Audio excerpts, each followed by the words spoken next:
বিশ্বকাপে যেন থ্রিলার উপহার দিয়েছে ইংল্যান্ড ক্রোয়েশিয়া, আর সেই থ্রিলারের নায়ক জোড়া গোল করা হ্যারি কেন। তবে ইংল্যান্ড কেন এবার বিশ্বকাপের দাবিদার সেটাই বোঝালেন কোচ থমাস টুকেল। বিশ্বকাপে গোল করার জন্য সেট পিস অপরিহার্য, আর সেটারই যেন প্রমাণ দিল ইংল্যান্ড। প্রথম গোলে কর্নার ক্লিয়ার করতে গিয়ে ডি বক্সে ফাউল করে মদ্রিচ, সেই থেকে পেনাল্টিতে গোল করে কেইন। দ্বিতীয় গোলটাও আসে কর্নার থেকে, ডেকলান রাইসের পিন পয়েন্ট কর্নার থেকে কেইন হেড করে বল জালে জড়ায়।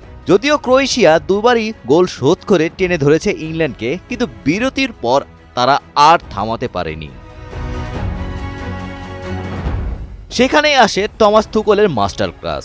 মূলত 4-2-3-1 ফরমেশনে খেললেও তিনি বেলিংহাম ও হ্যারি কেইনকে ফ্রি রোলে রেখেছিলেন, ফলে তৃতীয় গোলটা বেলিংহামের পা থেকেই আসে। গোলের লিড থাকলেও ডিফেন্সিভ খেলেননি তুকল। একসাথে বুকায়ো সাকা, মার্কাস রাশফোর্ড ও মর্গান রজার্সকে মাঠে নামান। উইং দিয়ে আক্রমণের ফলে ক্রোয়েশিয়া দিশেহারা হয়ে যায়। ডান প্রান্ত থেকে সাকার তৈরি দারুণ এক সুযোগ থেকে রাশফোর্ড বক্সের ভেতরে কাট ইন করে নিখুঁত ফিনিশিংয়ে ইংল্যান্ডের চতুর্থ গোল করেন।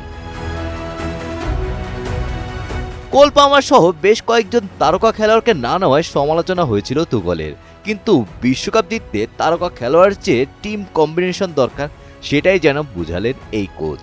ফলে ইংল্যান্ডের ভক্তরা যেন এবার বলতে পারে world cup is coming home.